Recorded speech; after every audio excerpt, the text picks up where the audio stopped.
So anyway, I started blasting. Hi, welcome to the Critical Misses channel, and welcome to the epilogue slash episode 8 of Blue Ghost's Falling Consequences. With me, I have a table of just the cutest rapscallions this side of the Pennsylvania, and I will begin introducing them in surprise reverse order, starting with Janie. How you doing today? I'm fine. You caught me by surprise. Haha, it worked. Who you playing? How you feeling? I am playing Katie and I'm feeling great. And Katie is feeling great, as you can see. She decided that I could put a picture of her for my background. She's taking Amazing. over. 10 out of 10. Love it. And next up, we have the coolest armadillo that I know. Becca, how are you? I'm good. I'm vibing, living the dream, as they do be saying. Yeah, I'm excited. I hope I'm not gonna cry, but I might. Oh, when have I ever made anyone cry in a TTRPG? Next Me? up, Buddy. we have the lovely Madame Gandalf. Hello, I'm Madame Gandalf. I play Ari. I am nerve-sighted about how everything's going to go down, especially since Ari did end up taking many devil's bargains this season. So I'll be intrigued to see, how maybe the city's been affected by it and how that might affect us in a next season, question mark? Thinking emoji. Next up, we have the ever-professional Ryan. How are you, my friend? Hold on, y'all. I'm Ryan, the Sphinx. I'm playing Cole, both he and pronouns. Hell. I don't know where Cole is right now mentally. He did kill a man. He did. He stabinated him real good. Next up, we have our resident arcane goth. Oh, hey, that's me. I am the resident arcane goth.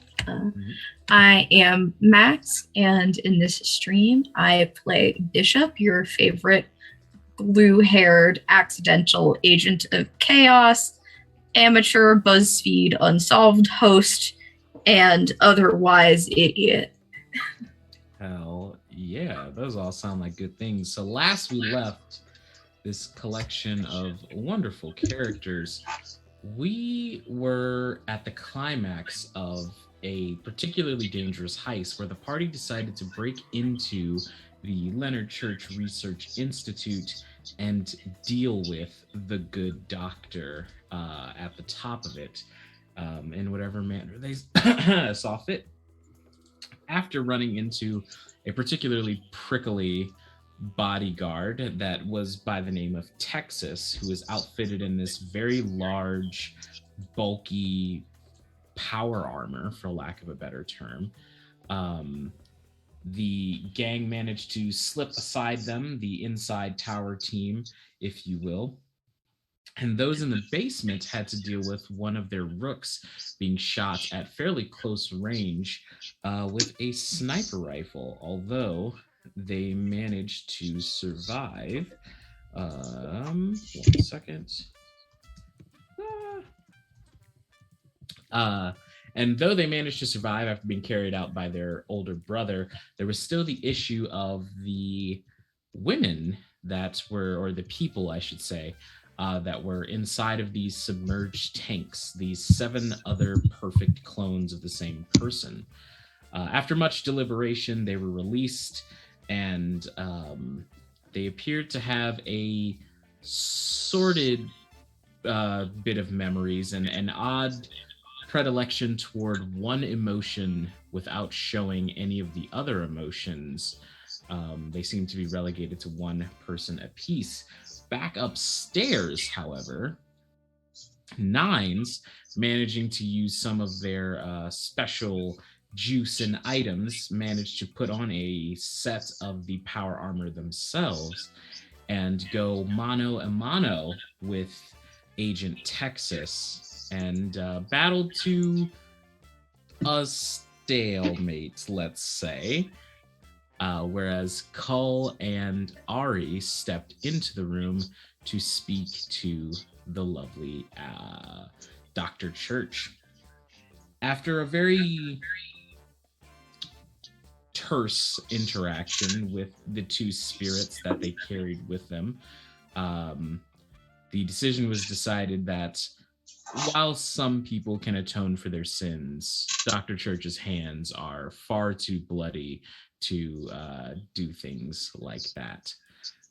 Ari excused herself from the room, and Cull, after making a deal with the same patron that has visited Ari before, a man by the name of Josiah, Dr. Church was sent forward and killed, presumably, as the door was closed. And Cull reemerged. Texas, taking the hint, just sort of left. And after being given clothes and some light equipment by Katie, all of the clones who refer to themselves by the names of various states decided that they would take off on their own to handle things as they see fit. With all of that having been said, a lot happened last episode. We find all of our lovely folk reconvening at the hideout on the pier. This is right after the job has finished. So you're all like getting back together at the hideout, adrenaline still draining from your system. What are you all, how's everyone doing? Where's everyone's heads at?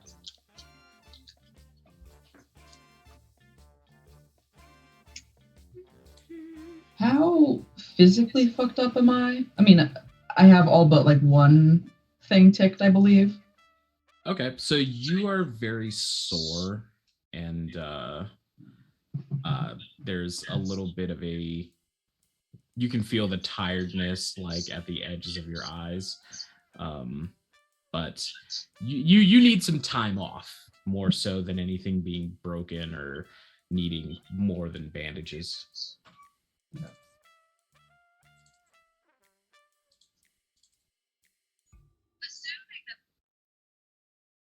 That was probably one of the most like emotionally stressful moments of a lifetime. Maybe not number one because of the almost dying before, but it's up there. I think Bishop is almost catatonic, definitely pretty quiet in contemplation of what has happened today. And I have logical things that Bishop needs to spit out this episode, but for now, in the direct aftermath, not very talkative. Okay. And Ari, you were one of the ones who stepped into the room, and you saw the very aggressive, angry, negative reaction that came from Layla through the source amulet, vehemently wanting Church to suffer for his crimes rather than just die and be done with it. Where's Ari's head at? As much as she has been one to play with her food sometimes in the past, it's not something that she's been doing so willingly the closer that she has gotten to Nyryx.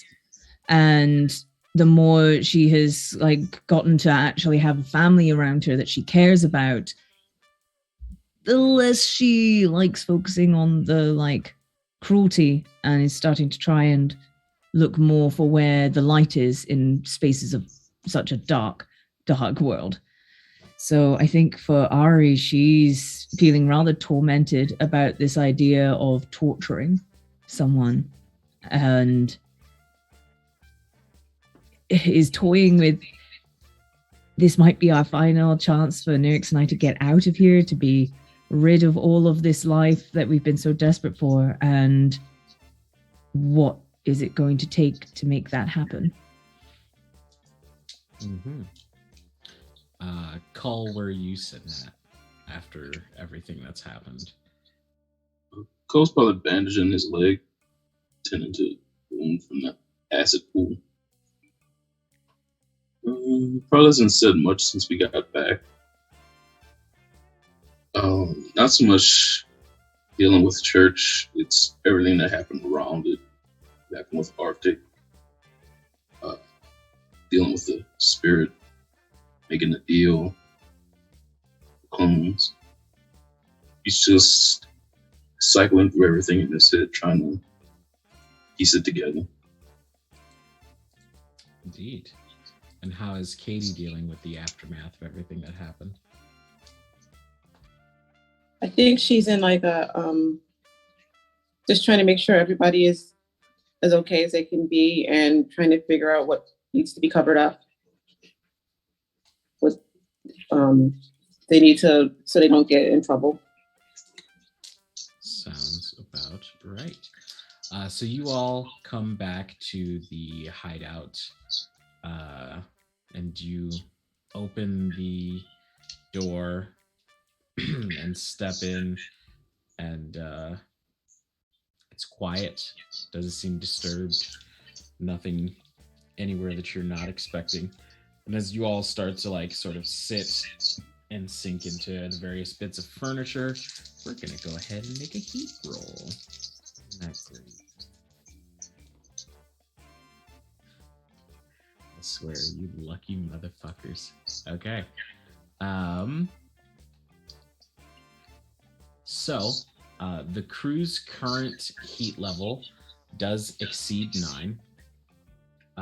So there is a wanted level out for you, and the Blue Ghosts officially have wanted posters, and known contacts will be contacted to bring any and all members of the Blue Ghosts in, wanted for the crimes of breaking and entering, theft of private property, and of course, premeditated murder. So with that having been said, you'll want to lie low for the next while. So we're going to jump to, or sorry, I still have more things to give out since we have finished this thing. I will say that this is a critical reputation gain for the team, which I believe makes the Azure Phantoms officially a tier 2 crew. So you are all solidified. You're known around Duskfall for better or for worse, and the other families are going to have to acknowledge that. And as far as coin goes, you all make, and this coin is coming from Layla, who is extraordinarily quiet, but will keep her part of the bargain and will impart unto Ari and say, so you all own the Freelancer. If you go into the captain's quarters, underneath the bed, there's a safe and a lockbox that has a smattering of jewels and coin, but there's also the deeds to several properties across Duskfall that should be worth a good amount. And we are going to add 8 coin to the Azure Phantoms coffers. Let's hope this was worth it. Fingers crossed. So we're going to jump forward like 2 or so weeks. And we'll jump forward to a knock on the door of the lair, as it were. Does anybody get up to check who's at the door?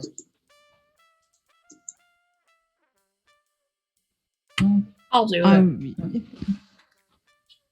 Bishop, you peek through the sort of peephole, and you see standing there in a heavy cloak with the hood down this time, white hair tied in a tight braid and circular glasses. You see the doctor man that was a part of the Comortons. Standing there waiting. Does it look like he knows that we're home? He's waiting outside of the door. He's not particularly. He's not like looking in the keyhole, waiting to see if light changes or anything like that. All right. Waiting. If I can flag down 9s for some backup in case this goes weird, I want to do that. And then I will crack the door open and ask how we can help him.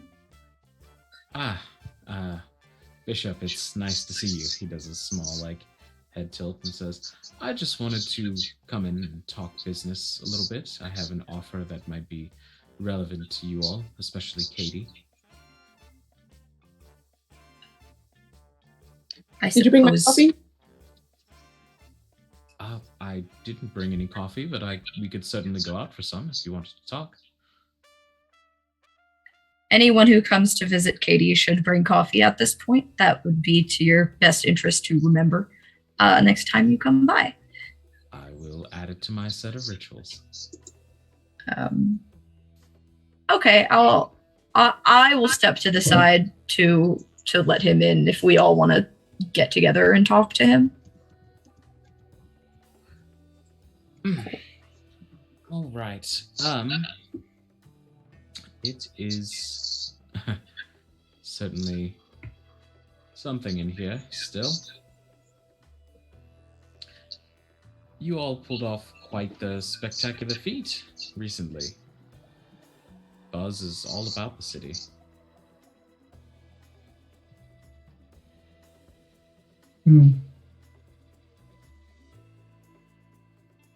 I mean, we are rather incredible if you really think about it. I agree. I think it needed to be done whether people found out about it or not. Agreed.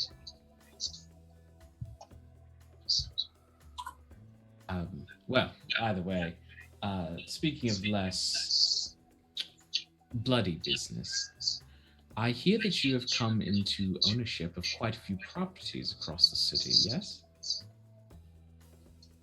A handful. I was wondering if we could go into the business of moving product. The reason I wanted to bring this up with Katie specifically is I think that the makeup business that you've been burgeoning could be a great front for the idea I have in mind. You mean my completely legit makeup business? Yes, absolutely. That's the best kind of business. But you didn't bring me coffee. I did not. I apologize. Okay, go on. Well, some of the buildings that you've come into ownership for are under Comorton territory. And rather than completely push you out, we felt that it would be more prudent to simply go into business together. No reason for us to hog all the space up toward that direction. What kind of split are we looking at then? It would be 80-20 in your favor. What's the catch? No catch. We have product that is best moved quietly, and any way to move that product quietly is certainly beneficial in its own right. The actual coin that we get from it isn't as important as the client list, if you understand. Yeah, I get it. Do we get to know what kind of product, or is it a mystery? Oh, for certain. I've brought samples, and you see the hands finally emerging from the robe. There is this dark dark blue, almost black, like this midnight blue powder that he pulls out in one hand, and in the other hand he has a bag that has a lot of dried plants inside of it. You got the memo about the color coding. I did think it would be appropriate. If you're curious, it's called rock candy.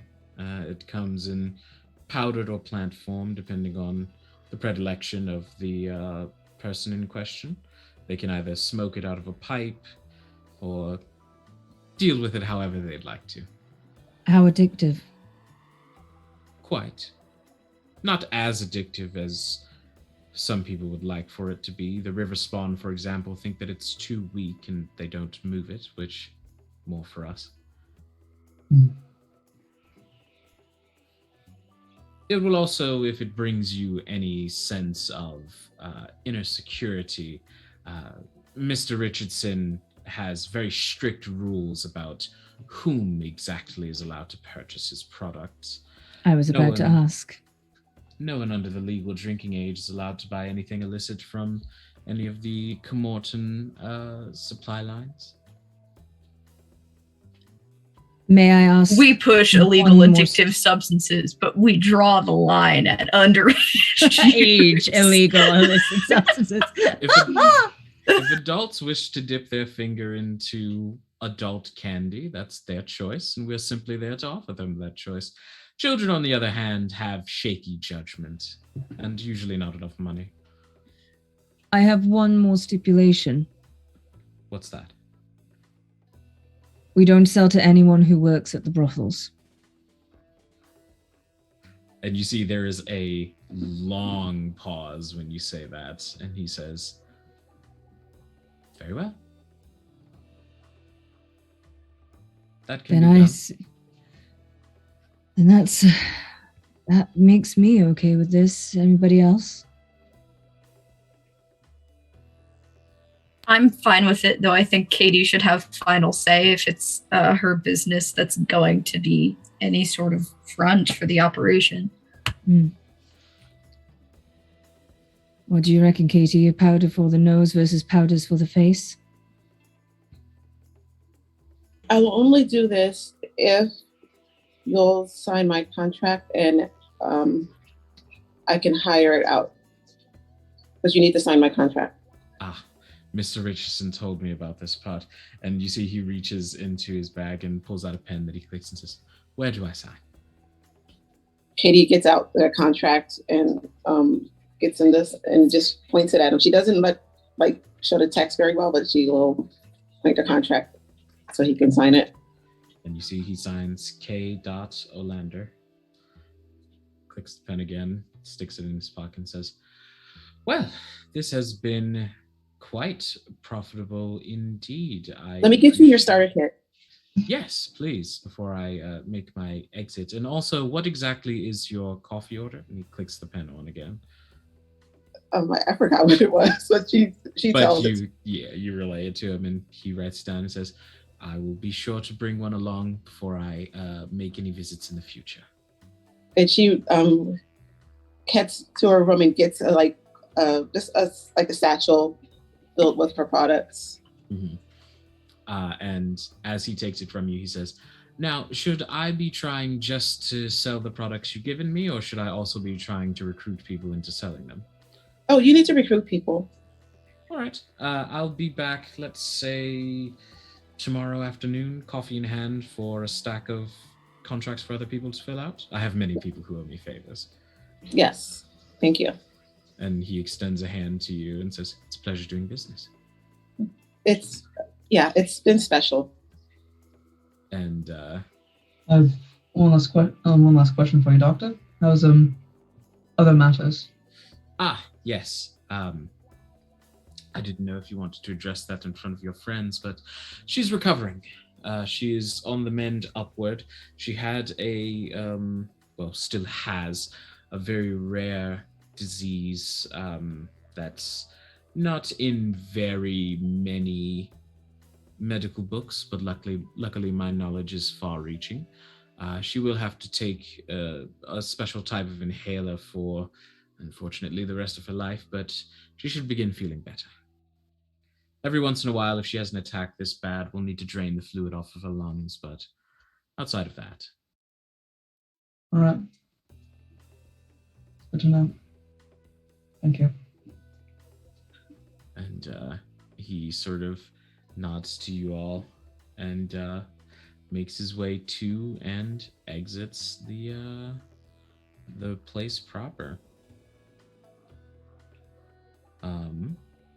And as you all are left there by yourselves, what do you do next?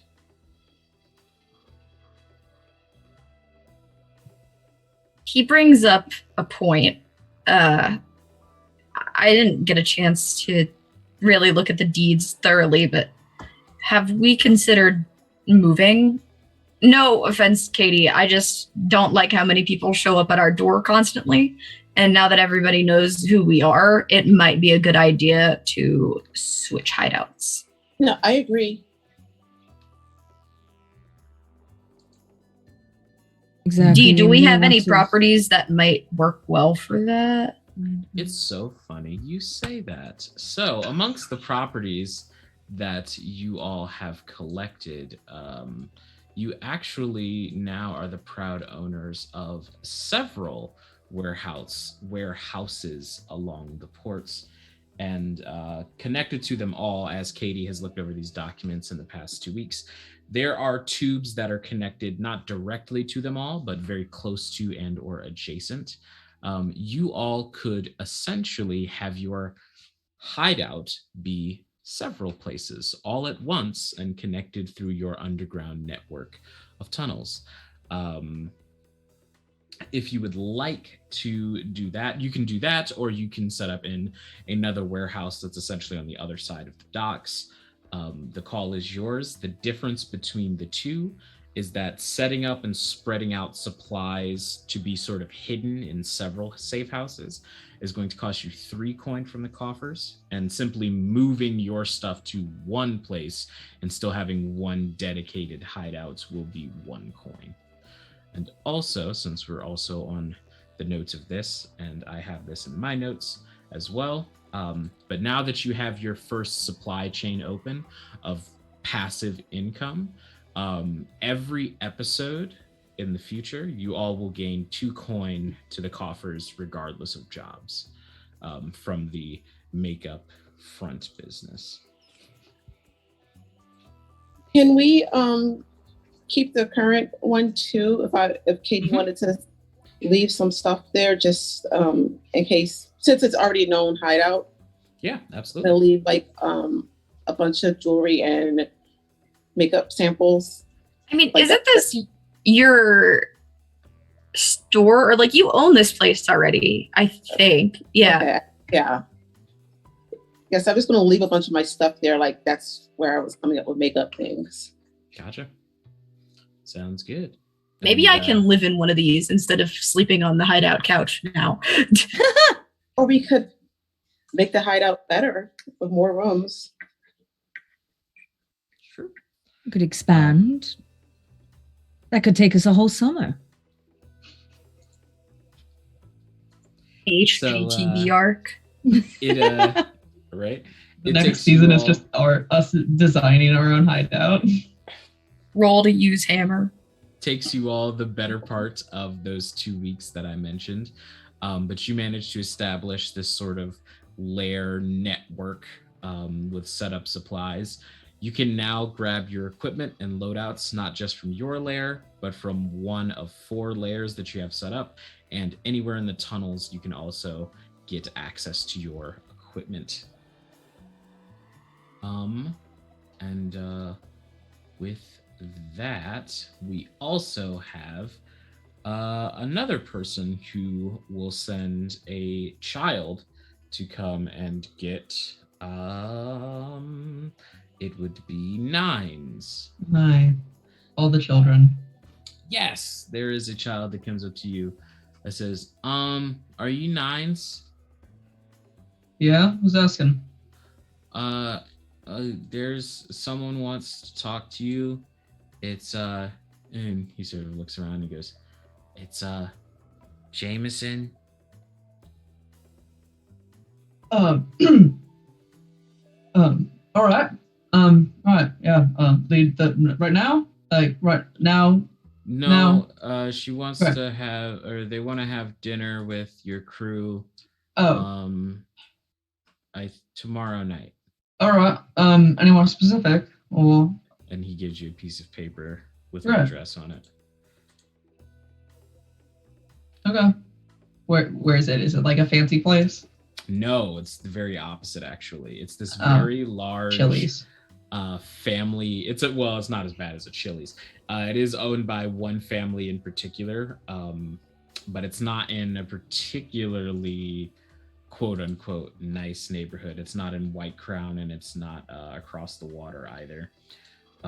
It is in Charter Hall, and it's just like this family owned Italian restaurant. Is there a dress code? Oh, Okay, great. Here, I'll like toss him a few bucks. thanks. And you see he just sort of scuttles out into a crowd and disappears. So you've all been invited to dinner with Jameson Revolts, the leader of the Broken Sparrows. Who is attending? What do you mean, no dress code? The kid probably just didn't know. I don't know. We could I'm probably sure that swing no by matter the what, place you'll and always ask. be the fanciest person in the room. You always dress to impress Katie. Very true indeed. Very well. I'll attend, but I'll just have to find a neutral fancy outfit. There you go.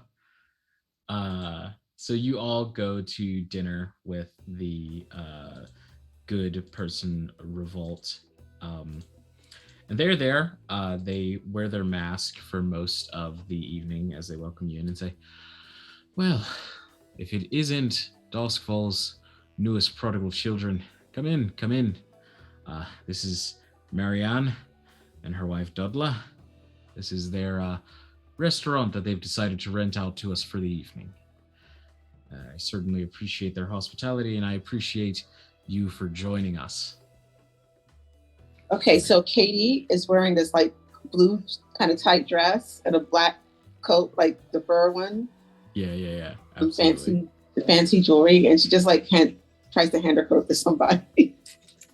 Okay, and there's not like a whole bunch of like wait staff in here, so like the daughter just like, or one of the wives just like, yep, I'll grab this for you. I guess we'll put it across a chair, something. And she like just scurries off, kind of not knowing what to do with the store that costs more than her store does, or the chair, the coat that costs more than her store does. It's time for the important thing. Italian restaurant. What's the bread situation? Is it the focaccia? Is it the semolina? What do we have going on in the bread basket? You know, normally this only happens to me when I'm describing a horse girl trying to tack up their horse.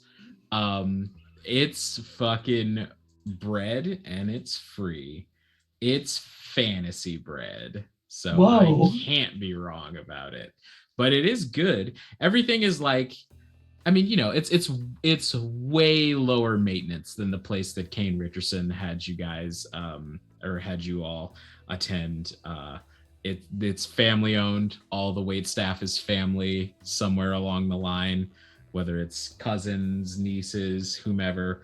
They only works serve here. That's Grandma's so much tiramisu. worse. You have no idea. Everyone works here for some point in time. You know if how you're in the late they family. get their paychecks, D? Mhm. Never. This is why I'm glad my great grandmother's restaurant closed before I was born. So you all are served good food. And Jameson says, well, I'll be honest. This meal is meant to be a bit of an apology and also me trying to correct past errors. I had kind of written you all off when you first crashed onto the scene, admittedly.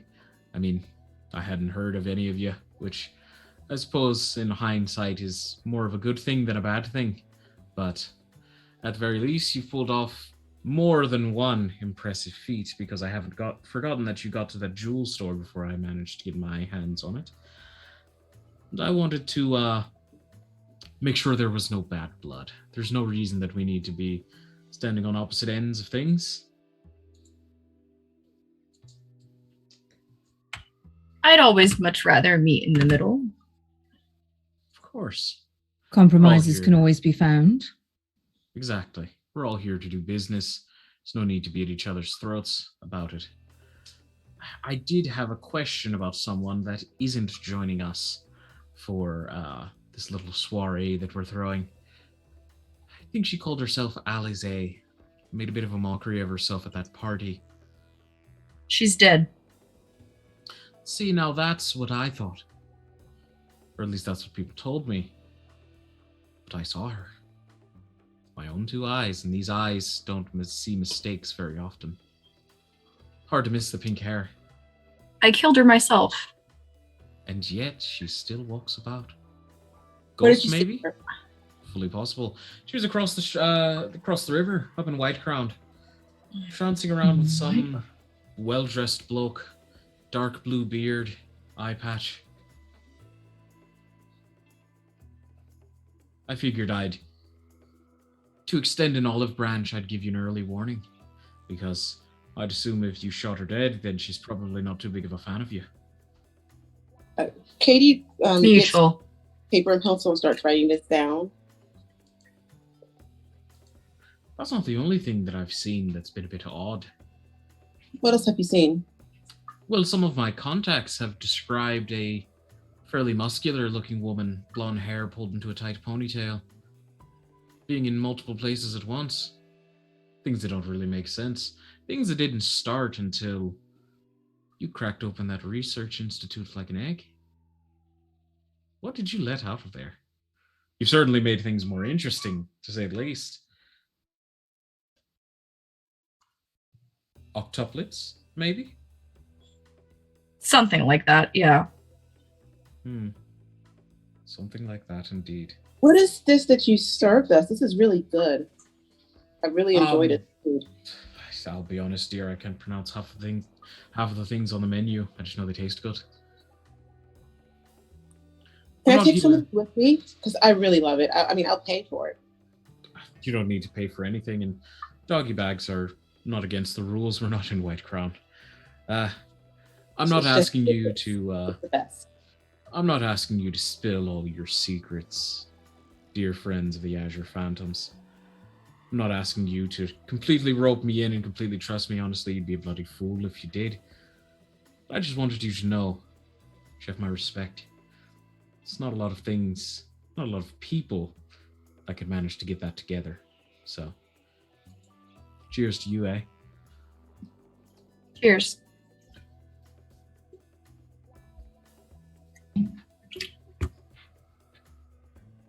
And the rest of the dinner from there, unless anyone has questions for the leader of the Broken Sparrows, the rest of the dinner goes mostly without a hitch. And Jameson then says, now then, Ari, I think it was, right? Indeed. I wanted to see if I could contract your particular abilities. What do you have in mind? I'm a woman of Mostly, many talents. Yes, I was more concerned with the talents that didn't involve stealing anything but a few hearts. A few of my partners caught your eye at the party, and they're quite fancy of you. You do realize I haven't worked within that industry in a while, even if I do frequent the place often enough. I wasn't aware of that, and I don't mean any offense to it, but if you were looking to just spend an evening, go out on a date with him. Or at least give me a solid no so they can get out of my fucking ear about it. A date I can do. Wonderful. I've officially fulfilled my obligation.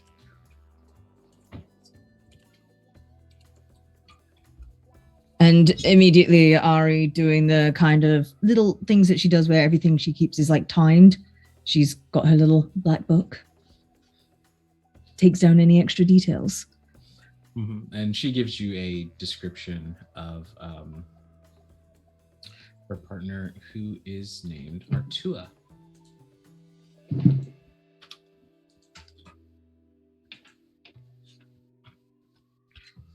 Well, Any information is good information. Yes, that was all great meals. I appreciate you for taking the time out of what I'm sure your busy schedules to come and have a bit of a talk with me. It's glad to know that there's no bad blood in the water, and that perhaps we can work together down the line. Might be some business opportunities. After all, maybe I'll even lease that nice freelancer ship you've got up in the docks, since I don't have access to one myself. You've got a lot of assets, Azure Phantoms. Now the question is to see if you use them right. Use them or lose them, I suppose. That is the way of the world. They lean over and kiss both cheeks of Dua and make their way from the restaurant. And you all are left with plenty of food. To Katie's point, after the this older, very rosy-cheeked, completely gray hair tied back in a tight bun, one of those like older ladies who, despite her age, she's just never stopped moving. So like her body's like keeping up with her. And she comes out and says, you said you wanted a doggy bag. The restaurant was closed and we kind of only know how to make big portions. So you can take the rest of the food as well. Jameson paid us more than enough money to cover the expenses. Thank you. This is great. This will be really good because I don't know how to cook. Well, we're open every day of the week, so I'll be back. And if no one else has any business at the restaurant, we are going to do a round of player actions.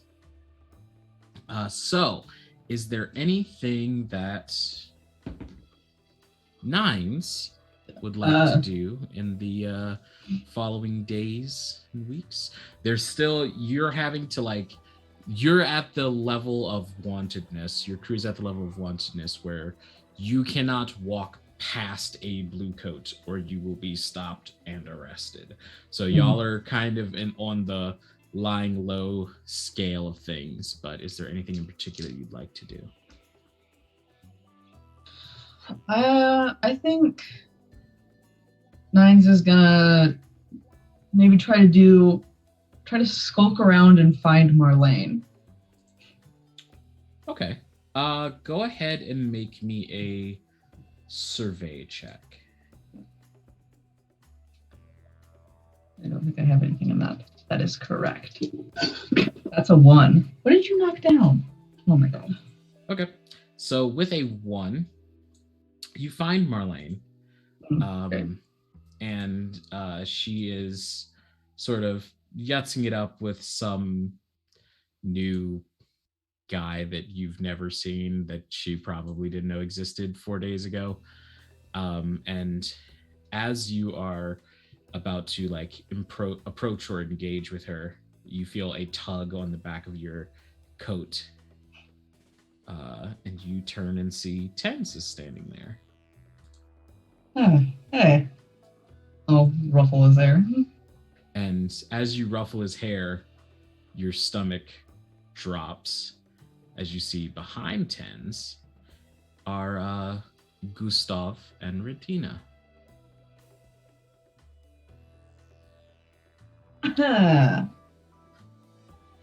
Hi. Well, I'm glad you're not dead. You know, it's nice to hear you say it for once. I've always been glad that you're not dead. Nines. It's not the name that we gave you, but your younger brother is insistent that it's the only thing you'll answer to. I mean, he's right. Nines. We've come to talk to you about your influence on your younger brother. Quite a young, strapping businessman, isn't he? I would prefer it if he were a legitimate businessman. Right. You're an adult. You've made your choices and have decided to do what you've decided to do with your life, but I would prefer it if we didn't rope the children into it. I haven't roped them into anything. Really? I haven't. So it's coincidence that he started calling himself Tens, I'm sure. So, can't look up to me. Can't, be friends. With all due respect, what is there to look up to? You spend your life committing crimes, your own wanted posters, pasted all throughout the city. At least they're good pictures of me. Albrecht is a child. Yeah. A child that is susceptible to influence whether you intend to influence him or not. And I'd like to ask that you stay away from my son.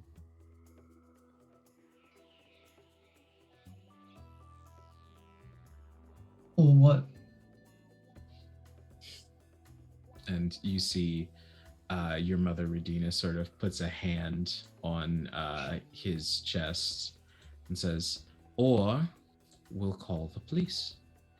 I don't want to have a blue coat detail outside of my home, but if that is what we'll have to do, then that's what we'll have to do.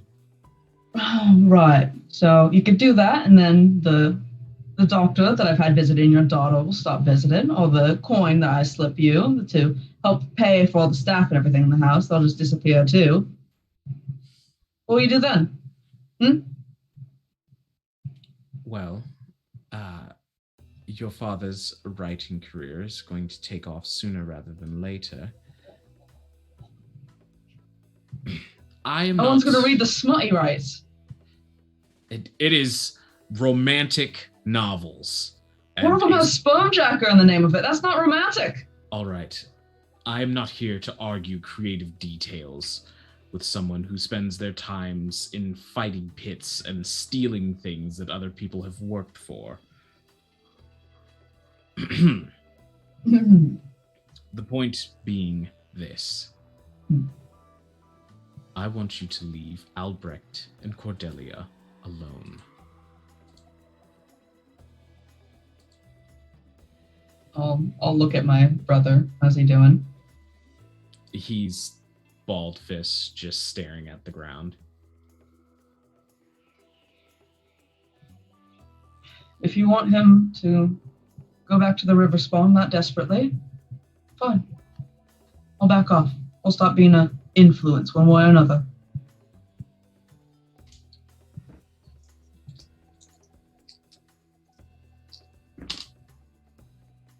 Good. I guess we have nothing else to speak about. Great.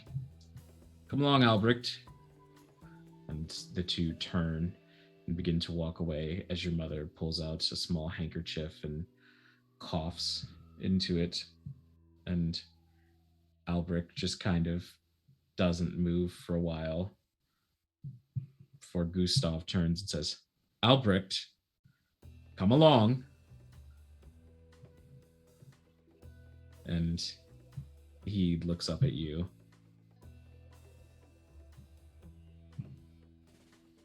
You know we love you, right? I know you do. I know Cord does. And he hugs you tightly.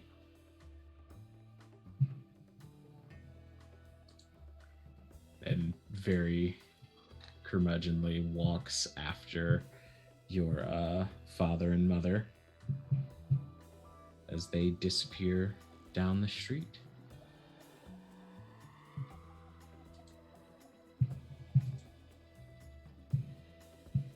Great.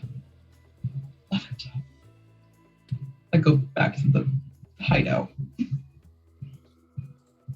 All right. Next up for player actions, let's hope you roll better than Nines did. Oh, you said you were going to make me cry. And then you rolled a 1. It's going to be Katie. Is there anything in particular that Katie gets into in sort of the month or so immediately preceding the job at the Research Institute? She wants to take the first proceeds from the makeup thing and put it back into the community, the lesser part of the community. Not lesser, but the more needy part. Yeah, for sure. So you take about 2 coin worth of supplies and just things that people need, and you head to Crow's Foot, which is like the center of the population that would be the most in need of these types of things, and you hand out toiletries and like foodstuffs and all sorts of things. And in line, you see this shorter young black man with like box cut that comes up and says, "You're doing some good stuff out here." Just want to give back. Right. And he just like stands like comes behind the table and starts packing like paper bags and giving them to people as they come up to the table. And he says, "I've seen your face in a couple of places." Oh no, not my face. Probably my Right. sister's face. Yeah, it must be. Yeah, my sister. Well, if your sister is looking for somebody to maybe help her out with all that kind of stuff. Oh yeah, she's selling makeup. You have to sign a contract.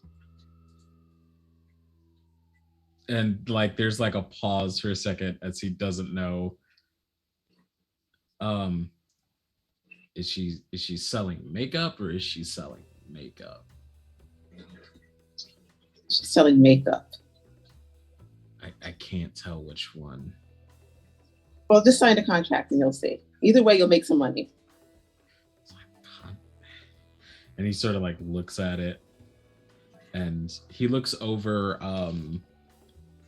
to these other 2 people that are sort of like standing and trying to act like they're not looking at the table, but they're very much looking at the table. And he sort of signs it and just goes, I wouldn't I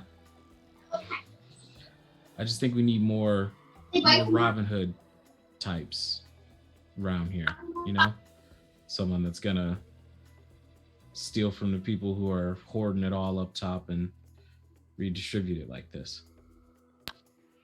Yeah, I agree. I'm going to get you and your friend some makeup bags, and you can come by.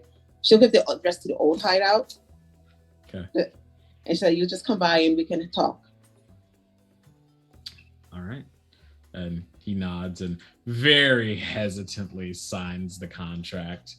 My sister's going to love this. You can see when he gets back to his friends, which is a shorter white, pale-skinned white girl and someone of Latin descent as well. And they sort of like, you see they like rib him a little bit and he like blushes slightly, but eventually they disappear back into the crowd. And about like a week or so after that, they do come knocking at the hideout for you. And they introduce themselves as I can't even say it without laughing. They introduce themselves as Lock, Shock, and Barrel. And they say that they'll need some, training, but in the more specific things, but they're willing to work. That's great. Katie will just tell them, she'll try to set them up with it, and then she'll tell everybody else what she's doing. Okay. And with that, you all have 3 new rooks under your employ. They are basic rooks. Azure is your elite rook, and you have 3 new basic rooks that you can send to do things and handle things. Is there anything else in particular Katie would like to do? No, she just really she's trying to kind of build a little bit of goodwill in that part of the community. And you've absolutely started like laying down the that stuff. In fact, you can go ahead and make me a survey check while you're giving these things out, and add 1 die to your pool.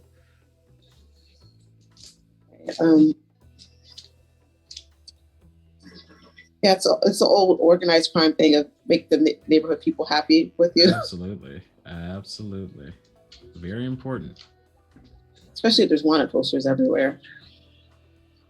There are wanted posters like every 3 or so blocks. To be fair, there are like boards where wanted posters for everyone are posted up. But you 5 have made it to those boards. Okay, I got 1 and 4. Okay, so with that success, you manage to, while you're giving out these various things, you manage to see that there are blue coats that are like around these very, very big lines. But one of them sort of like the one that like locks eyes with you just doesn't say anything, and is just standing there making sure that the line is orderly and all that stuff. And eventually you do see that one of the people that come out of the line sort of walk past him, and she sort of stops, and there's a whole interaction. You're a little too far to like hear it, but you see that one of the older women that you've just given this bag of supplies sort of like sees him and gives him a hug and kisses him on the cheek and sort of like makes his way out. And you know for sure that he sees you and recognized you, but didn't make a move to arrest you. Yeah, I'm definitely letting the rest of the phantoms know what I'm doing. Mm-hmm. All right. Next up, we're gonna see what Call is up to in the aftermath of the job.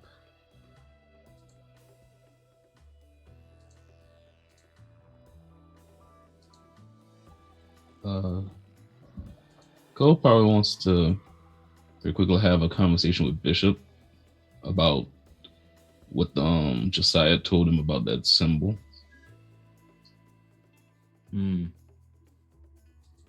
So we'll probably go to Bishop to explain pretty much everything Josiah told him and the dangers of it with Genevieve and how it affected Layla.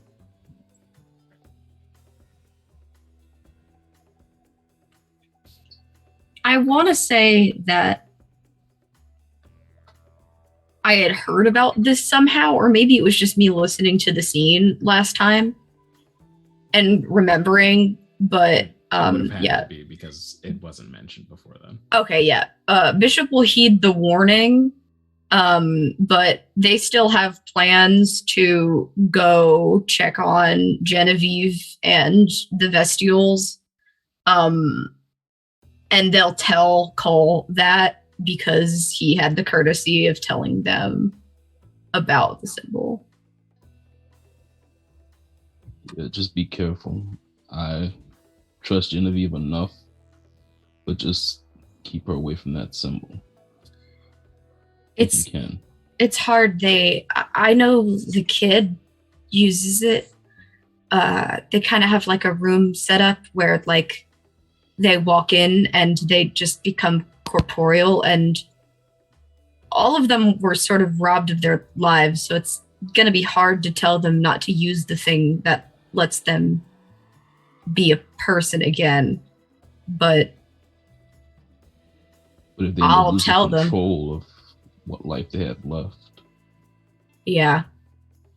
I'm sure she'll understand, but the child, I'm not so sure. It's understandable.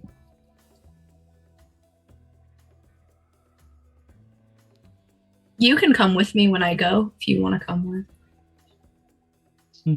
No, I just wanted to let you know. Okay, I appreciate it. I don't want them to get screwed over. Yeah, I don't want you to get hurt.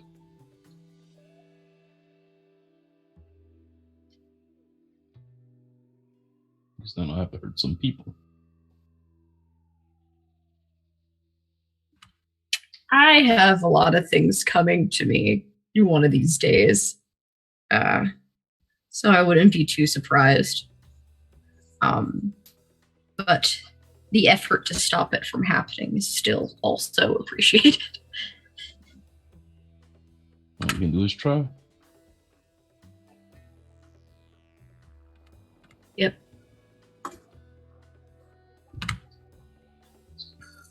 Call, is there anything else that you wanted to do in the cool off? You wanted to go speak with Arctic. Okay. So you get the name of the address from Cobalt, and you make your way to Arctic's place. You knock on the door, and you hear, "Yeah, just a minute." And he rolls his chair up to the door, opens it, and goes, "Hey, what's going on, man?" It rolls backwards and lets you in. How you holding up? Well, this place is frankly nicer than where we were leaving, so guess pros and cons. Getting around all right? It's a learning process. I'll be honest, it's a little frustrating, but hey, it's part of what we sign up for. I didn't expect it to actually attack then. Me fucking either. And he sort of like rolls into the apartment and gets you both like just like a light, like something to drink. And he says, but you know, I guess I'm thankful I stayed on my little brother's ass about keeping up with those cardio drills. How's it affecting him? Oh man, he is somehow making it all his fault. You know how guilt goes.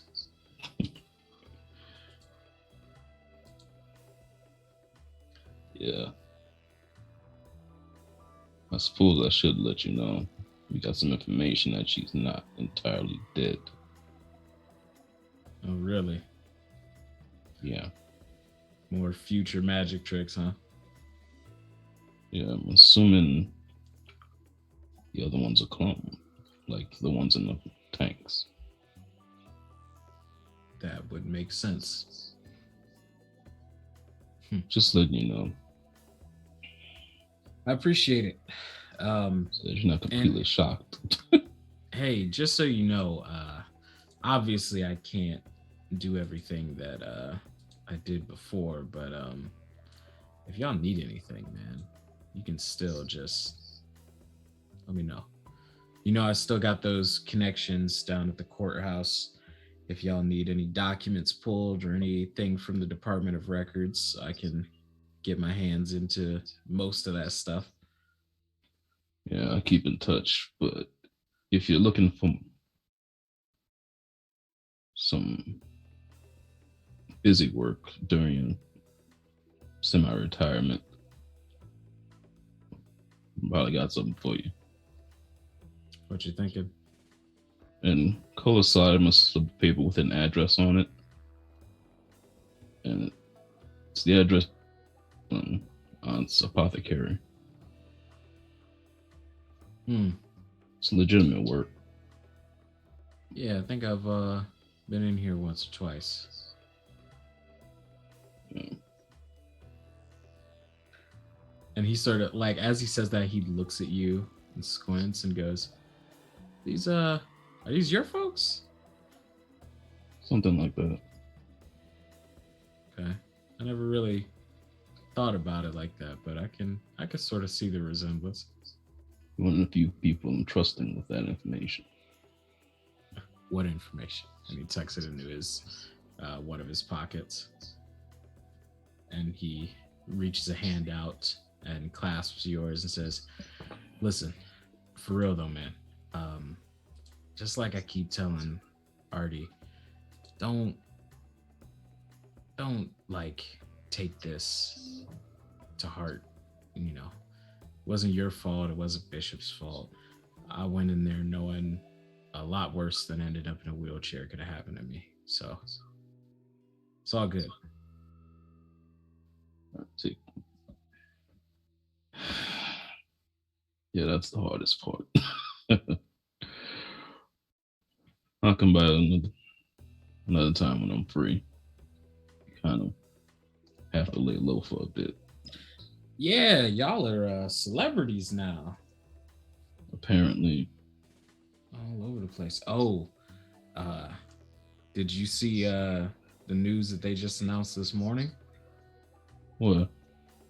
You ain't never gonna believe this shit. And he sort of flicks on a radio, and the camera pushes in through the radio speaker to a podium with lights and very large cameras being flashed in the middle of a street, and this very greasy looking man is standing up and he says, now everybody just calm down, go on and sit.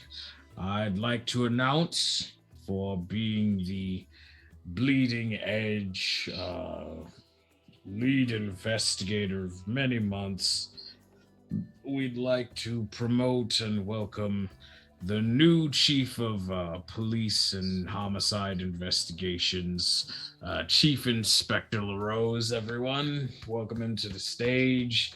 And we see LaRose dressed in his freshly pressed uniform and stuff, say, thank you, Commissioner. I'm not really one to give out speeches in particular, and I honestly don't know how I feel about being rewarded for just doing my job, but I'm glad that people are finally listening. Crime is very prominent in this city, and I feel like we've all just gotten used to it, and a lot of people have given up trying to fix it. And with the emergence of this new gang, the Azure Phantoms, we're going to need to be keeping out a close watch. So that is why I have decided to create a new task force, separating and focusing on each of the largest crime families in the city. And the head of the Azure Phantom task force is actually a new face. So everyone welcome Junior Inspector Allison Texas. And you see a very familiar, very well-built, soldier-like woman with blonde hair pulled into a tight ponytail. Just do sort of like a lazy salute and go back to standing quietly on the podium. Cole just starts laughing. Has that guy ever arrested any of you? I don't think so. And they just promoted him anyway. I'll tell you, man, this white privilege shit is a motherfucker. And Probably to shut him up. Hopefully. But yeah, that text, it's gonna be a problem. Oh yeah? Yeah, she looks like she's got something in her eyes. Yeah, she fought Nines, and let's just say Nines got lucky that the fight shit. stopped when it did. Wow. Going one-on-one with Nines is not something you could pay me to do. Well, guess you have to be careful out there. More money, more problems. Always. I'll catch up with you later. All right, man. You close the door and begin making your way back out into the city of Duskfall. Is there anything else Cole would like to do? Well, then just spending time at his house. Not much. Okie dokie. Next up, we have the lovely Bishop. Hello. What's Bishop get into? As I said earlier, I want to monitor the situation with Genevieve and the Vestials. Okay. So on your first trip to the abandoned shack, did you leave the other gems with Genevieve, or? Yeah, I think I left everything that contained a soul that was in my possession with them. Okay. So as you return, Bishop may or may not be surprised to hear that there are several voices that are not Genevieve's emanating from the house, and that also the house has been sort of cordoned off. There's not police tape, but like markings of a police investigation in various places of the house. Like that's gonna keep me out. Of course not. And you also notice that the drainage pipe that was connected to the adjacent research institute is completely gone. And all the windows are open on the research institute, and the front door is also open, and there's two blue coats sort of standing guard outside of it as you enter this home. And immediately you see this spectral floating person that has a red mohawk of hair with shaved sides that sort of turns and looks you up and down and goes, you don't knock before you walk into people's houses? Is Genevieve here? She's upstairs. Oh, are you Rook? No, it's a chess piece. I remember this. Bishop. Right? Yeah. Nice to meet you. Yeah, she's upstairs. You remind me of somebody. I'll go find her. And as you make your way up the stairs, you see another person who looks oddly similar, though with longer hair, she sort of like melts to the floor and passes you a glance as you walk up the stairs into the back of this abandoned haberdashery. And you see that Genevieve is there. She's speaking to what looks like a fairly uptight looking young man who's sort of sitting there reading a book. The youngest of the Vestial children is sitting on the bed, just sort of like kicking her feet, doing that thing that kids do where they just like disappear into their own head, and you have to call their name 7 times to get their attention. I will knock on the nearest surface this time. And you see Genevieve looks up and goes, Bishop, hi. How are you? I'm good. I came to check on you guys, but it seems like you're doing fine. We are, making it work. Is there what's up? Did you need anything? Oh, I guess I should introduce you since you haven't met most of the Vestials.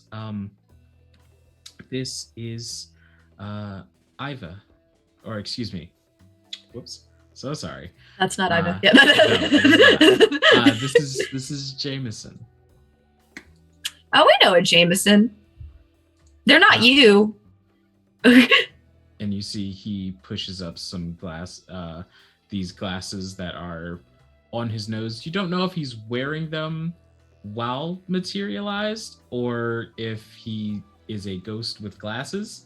If he died the cartoon character way and got to keep the outfit. Yeah, you're not entirely sure which is the correct answer, but he pushes them up and says, "So I've been told. Apparently, the Jameson you're familiar with is a criminal.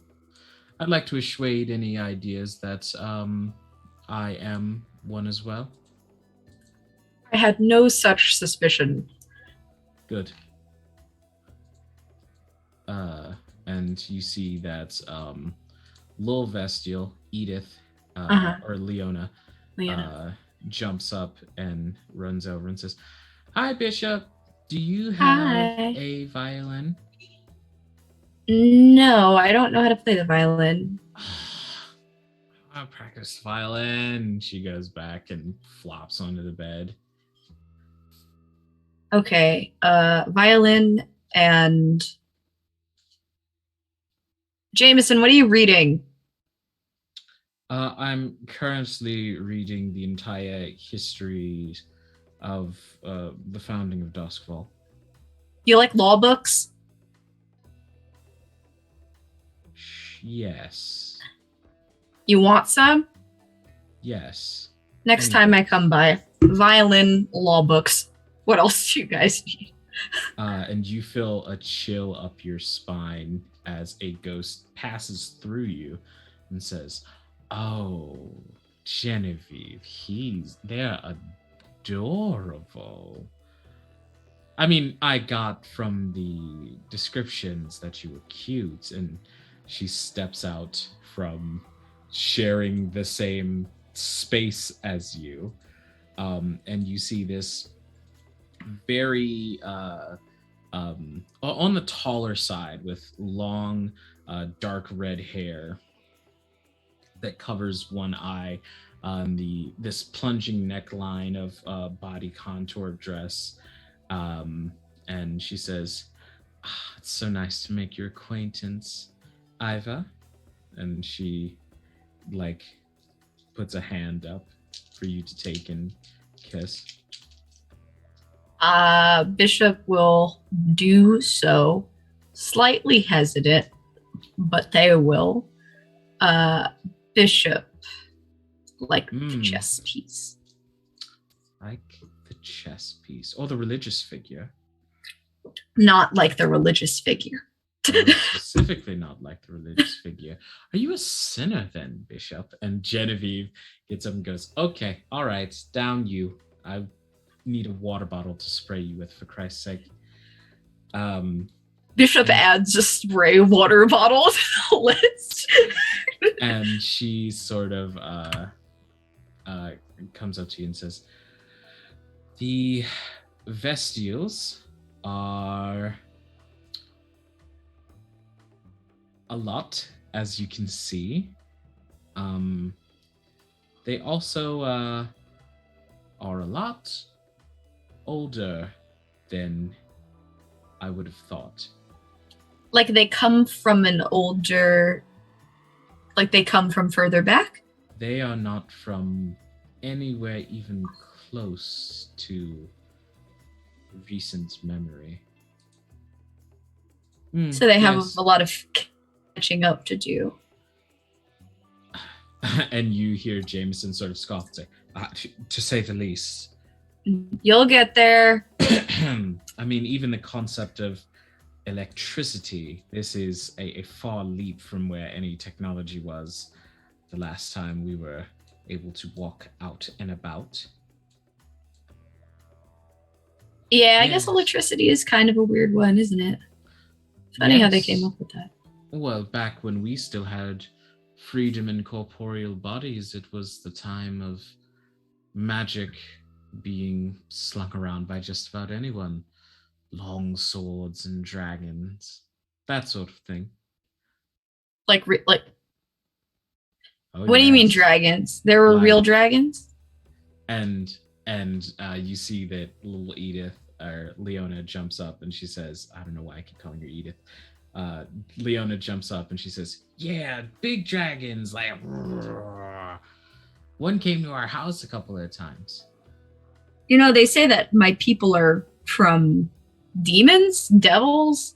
That's why my eyes are like this and my teeth, and they like pull their bottom lip back and they have some pointies on both sides. Ah, it's like a tiefling version of a tiefling. Adorable. I have no idea what that is, but Oh, well, you can go over the terminology another time.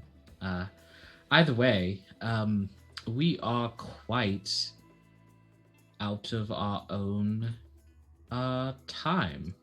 Unfortunately for mother and father, they may be a bit stuck.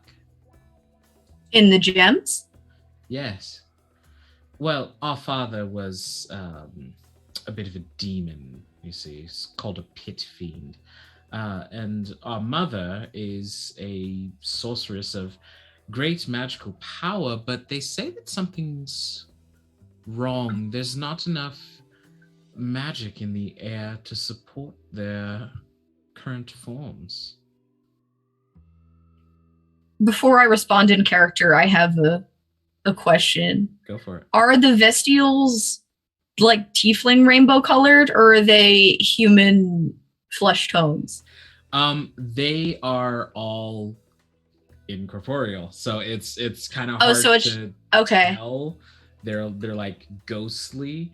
They're all Leona. blue ghosts right now. Oh, you know. God. maybe. It's hard to really tell, even with the corporealness of this, the symbol giving them corporealness. It does not like restore details to them. Even for Genevieve, it didn't like return color to her face or anything like that. Gotcha. It just makes them solid. Okay. So that kind of makes sense about their parents, like in a logistical way. Like you couldn't turn on a light without enough electric current, so they can't. And you see Jameson closes the book resolutely and goes, exactly. That's the exact metaphor that I used. I like this, Bishop. Tell me. Didn't you just Bishop. learn about electricity like 2 days ago? Go off, I guess. Well, I'm a quick study. Tell me, Bishop. So, this concept of the Black Sea. There was an event in Duskfall history that sort of threw everything out of whack. Ghosts started appearing, all those such things. There is. Do you? Yes. How? I'm not from here. Oh, for Christ's sake. Well, then you're useless to me, I guess. And he just storms off downstairs. Anyway, Genevieve, Hmm. I've come with good news, bad news, and worse news. Do you have an order that you prefer? At this point, just drop whichever one you heard first, I guess. All right, so the good news is that we're fucking rolling in it.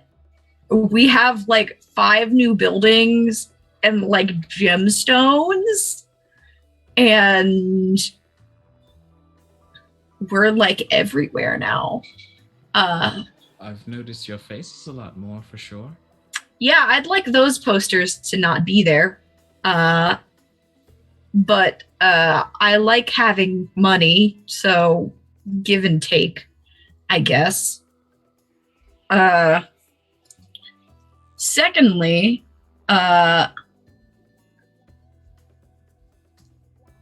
somebody told us that Alize is alive. Excuse me? You recall me shooting her in the head too, right? Oh, it haunts everything that I look at, yes. Sorry. Had to be done. But I agree. I was told by the other Jameson that they had seen Alize prancing around and that she is kind of unmistakable with her hair.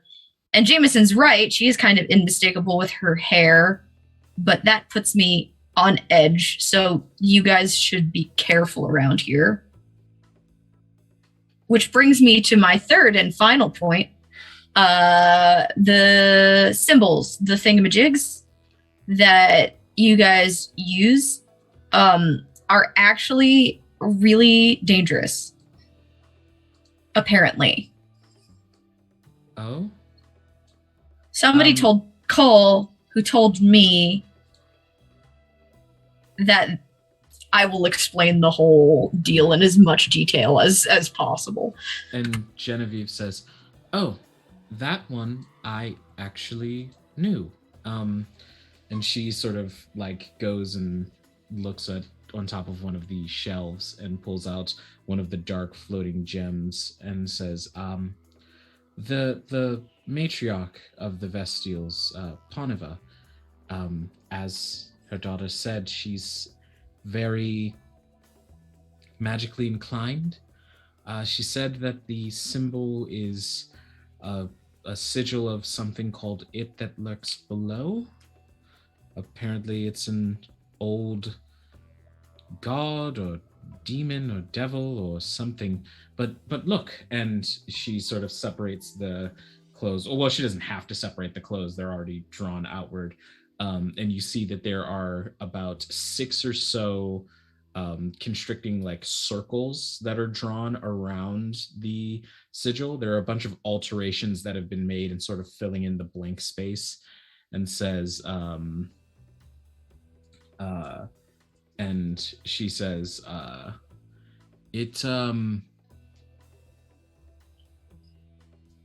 she says that it will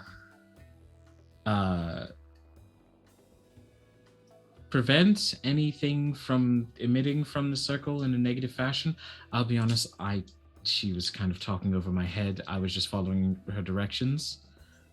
But she at least knew about it. If you hold the gem, you can speak to her. If I don't know how beneficial it would be.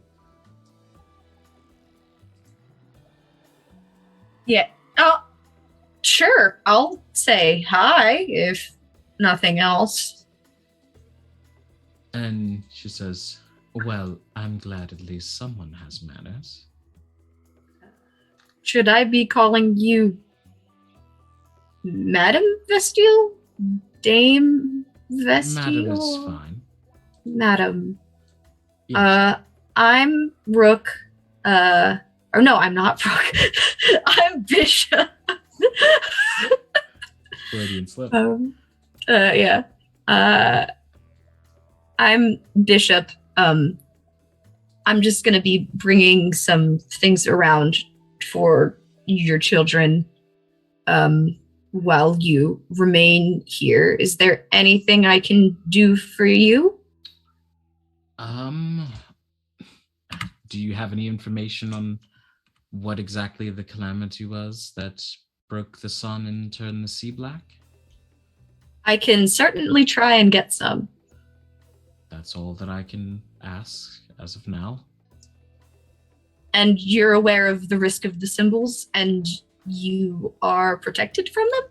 Yes, it's an old trick of an old demon. It's a trick that I learned from a few Umbramancers back in my day that can help ward off the. I'm just throwing technical terms at you. It should be fine. You see, or everyone else can see Bishop being like, "Oh, bro, man." Okay. Well, I guess I just wanted to meet you. I will hand you back to Genevieve now. And Sorry that you're stuck in a rock.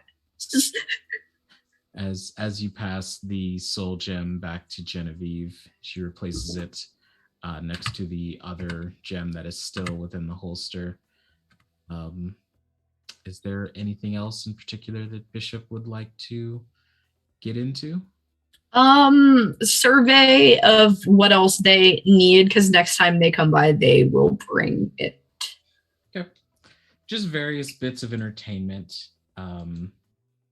The twins both request paper and pencil. The nerd wants books, of course. Edith just wants a violin or a viol. No, Leona wants Yes, the violin. Leona, right. You have not seen Edith. Is okay. You have not seen Edith. And Iva just tells you something vaguely suggestive. I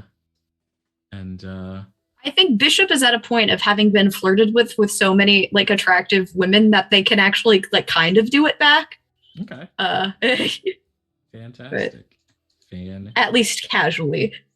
Fantastic. And then real quick, because I know you got a jet. But for Ari, the biggest thing, we won't go over your entire month. I'll explain it to the audience in your stead. But the thing that you notice most is when you return to the brothel, there is a new lady of the house. And the lady that you worked under is no longer there. And no one seems to want to tell you why. In addition to that, Nirix is also nowhere to be found. I'm hacking undercover. I'm finding out what's happening here now. Absolutely. And we can deal with all that in the interim. But unless anyone has anything else, I think we're clear to move toward our outros. This is going to be a super short episode, as I mentioned on the Twitter and in our tweets. This is a super short one, as we're just doing like a little epilogue thing, cap off the first season. We did get renewed for a second season coming this summer, and it's got a tagline that I'm not going to tell anybody for weeks. It's going to be great. And since you've got a jet here soon, we'll start with you, Alex. Thank you so much for joining us and playing Ari. Where can let's start with what's your favorite moment from the season thus far, and your favorite NPC? Ooh, I think I've really enjoyed actually going for like devil's bargains, and I really loved the scene when we broke in to the establishment where we were getting the amulet, and she starts just hearing the crows and the call of like the crows. I found that to be so cool, and just everybody's roles in making that heist work as well. Like we couldn't have done it without everybody's individual like parts. So I love when teamwork just makes the dream work. Yeah. So I think that's definitely going to be one of my favorite moments, as well as Ari and Nine's like weird like little hair plays and like here's the ring and things like that as well. I really love their like growing friendship there. So they yeah. Hell yeah. And where can the good people find you, Madam Gandalf? You can find me as often as possible over on Madam Gandalf. I'm Madam Gandalf everywhere. You can get food content on my TikTok. You can get lots of cottage core stuff on my Instagram, and gaming galore and roleplay galore on my Twitch, and lo-fi on my YouTube. So we do a little bit of everything at my Green Dragon Tavern, all to help you hopefully escape. So come on by and have a drink on me sometime. Indeed, indeed. And thank you Moving so on. much. Yeah, absolutely. It was a joy, an absolute joy. Let's start at the top for the proper order, and let's go with Max next up. Same questions. What's your favorite moment from the season, and who's your favorite NPC thus far? So I think I was thinking about this because I knew you were going to ask, and I ended up at a different place than I thought I would. But I think my favorite scene that I did is when I went to talk to Nirix, and Bishop spent like 10 minutes like this, trying to gather information. That greatly amuses me even a month or so later. Absolutely. And my favorite NPC, I hate to say, is Alize, but from like an outside perspective, like me as someone who doesn't deal with her and not as Bishop, I think that she's pretty cool. Mm-hmm. Fantastic. Yeah, Alize is a fun little witch. She's a gender inclusive villain. Very true. Next up, we've got Cull Ryan, my man. Or excuse me, so sorry. Where can all the good people find you, Max? Forgot about that. You can find me anywhere that I want you to find me on the internet at Arcane Goth, and I am actually AP free for the rest of the month of February, but coming in March, I will be back in some things that I'm not sure that I'm supposed to talk about yet. I can't. Anita is giving me a thumbs up, so I'll be back here in a show with Becca on Tuesdays, starting in March. And I also now can say that I am officially a tabletop gaming professional. And I work for Automated Grading Systems that does grading for tabletop cards for Pokemon, Yu-Gi-Oh, and MetaZoo. So if you need your cards graded, you should send them our way, and I will sit at a big fancy computer and make it happen. Fantastic. Love to see it. Love to see it. Now we slide on over to the lovely Ryan. How are you, my friend? Yeah, I think my favorite moment was during the first heist when everything went off. Just the guy coming out of the back with the flame, just put everything into chaos. Yeah. And then just the chaos of that cut with Rose just ignoring that whole thing to banter with Knights. Yep. 100%. And now he's in charge of the police. What a great guy. Chief Inspector. And Yeah. who's your favorite NPC? I would have to say Kane. Yeah, Mr. He- Richardson. He just gives me the feeling of somebody who's daring you to overstep that line. Yeah. Kind of like Kingpin, like, yeah, I got my guys, but I want you to step on the line and I will correct you myself. Please try it with me. Yeah. More on more than one occasion. On more than one occasion. Yeah. And, yeah, as far as where you can find me, I just look in various channels. True. Ryan is all. He is everywhere. It's pretty great. Right? Thank you, voice of God. Oh my God. The voice of God speaks to me. And next up, we have Becca. How are you?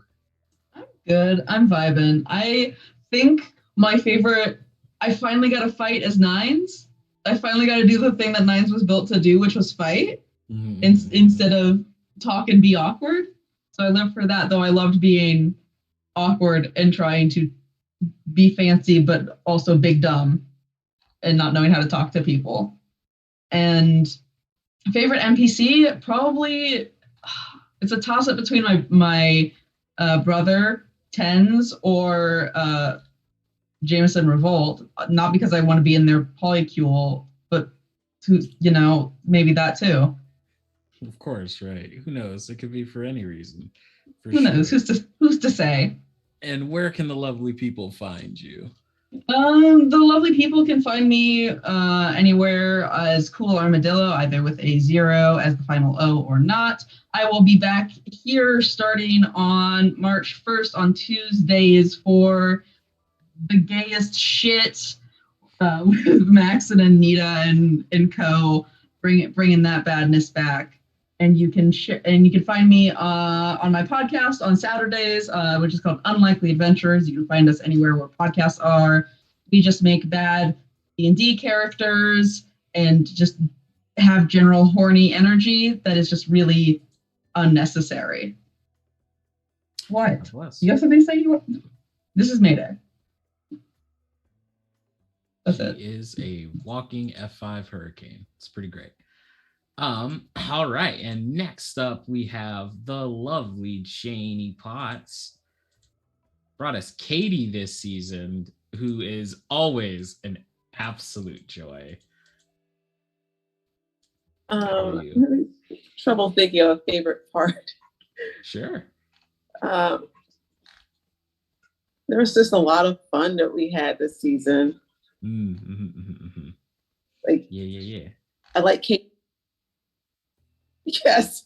The first MLM client. I like that Katie came up with that as a kind of a front, and how she's like constantly getting on the Rose nerves. Yeah, it's pretty great. It is pretty great. Yeah, I'm pretty sure she sent him a dozen, or more than a dozen roses as a congratulations. So it's perfect.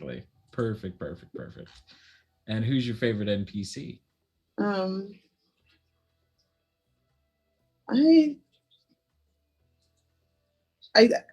I like this NPC because he was so bad. Was Church. Yeah. I like that we had like this villain and we just weren't sure if we wanted to kill him or not, even though he clearly did. I know it's bad to like the bad guy, but that was for sure. No, it's Church is there's a lot to the character. So yes, I like that he had the that he would do that to his wife, and he was just really, really terrible. And it's good that we got to go against such a bad guy. Yeah, 100%. And you can find me. I'll try to update my Twitter at FannyPot7575 because I can never remember what I'm doing. Perfect. Go follow on Twitter. That leaves me, and I'm going to cheat and have a favorite moment for every character individually. My favorite moment with Ari has to be the first time that the charm powder was used, because I didn't know that Ari had that. And I thought like, oh shit, this is about to go far south. Like this is about to not be good. And then Alex just slid in with like the perfect solution. And I looked up the item and I'm like, yeah, that is a whole encounter just diffused right there. So I loved having that happen. I was a big fan of the way that I was a big fan of Katie's party. I think that's my favorite Katie moment, is that she just like put together this soiree and invited like imagine if someone that a lot of the criminals in these organizations don't even know your name, and just like someone who's just got like the confidence of being like, hey, you're invited to my party and of course I'll see you there. Like to me that's just like Katie in a capsule. Like it's a perfect concentrated dose of Katie. For nines, my favorite moment was the first conversation you had with your younger brother. I was really interested to see like how that was going to turn out, and I appreciate the relationship that exists there. Cull, I think my favorite moment, man, there are a couple. I really like Cull and Cull's relationship with the Rook brothers, like our Arctic and Cobalt. Like I really like Cull being tight with them and making sure they're good and all that stuff.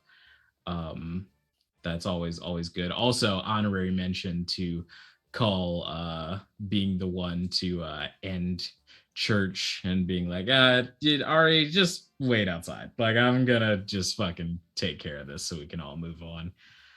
And then my favorite Bishop moment is technically a favorite moment of Max, because I love how I go anytime you're in one of my games. I don't intend to give you a ghost partner, but it always ends up working out that way, and it's pretty great. So yeah, and then my favorite NPC personally was Detective LaRose. Like just playing this cop who he's not bad at his job, but the universe is just on y'all's side and he just is so frustrated by it that things just like always work out and he can never just get concrete evidence on you motherfuckers. I love that. I think that it is great, with an honorable mention to Alize, just because I love playing that character. And yeah, as far as I go, my name's D. I'm the mastermind behind all of this nonsense and shenanigans. I'm also a streamer, voice actor, musician, professional GM all across the interwebs. I do a lot of things. On Mondays, you can find me here for Kingsguard, where I play Ade Zuko. On Tuesdays, you can find me over on TTRPG, where I am the master of ceremonies for a brand new Vampire the Masquerade's Chronicle over there called Lost in Miami. That's a fun time. And Wednesdays, I have free for a little while since this is going off of the air. And on Thursdays, Fridays, and Saturdays, you can catch me over on my channel where I stream a whole plethora of games. Come and hang out. With all that having been said, gonna also give a big, lovely thank you, hug and a kiss to our wonderful producer, Anita, behind the scenes, running the keyboards. Y'all can't see Anita. Okay, well, never mind. But when Anita's in producer mode, like you can see the matrix in their eyes. It's pretty cool. They go like full, they have like a full leather duster that they put on and they go, I'm in, before every single show. So it's pretty entertaining. And with all that having been said, I believe that's all I've got for y'all. Is there someone that we could be throwing these lovely people into chat-wise? A great question. Really, what is a raid when we think about it? Weave the Tail is on. Ooh. We haven't rated Friends Who Rolled Dice in a bit. Let's hit up Friends Who Rolled. Oh, no. That's a lie. I lied. My girlfriend's life. That's who we're rating. Neon Lights Roleplay. Neon Lights Roleplay. That's that for you right there. Fantastic. Thank you all so much for joining us for the first season of Blue Ghost. Hopefully everybody enjoyed. We've shout out to Evil Hat Productions for making the Blades in the Dark franchise. And shout out to everyone who stayed and enjoyed something. This is my love letter to a series that I very, very much enjoyed when I was a teenager growing up. So I'm glad that everyone enjoyed it and I could do it some justice. But until the next time we see you, stay out of trouble, or at least don't get caught. Bye, everybody.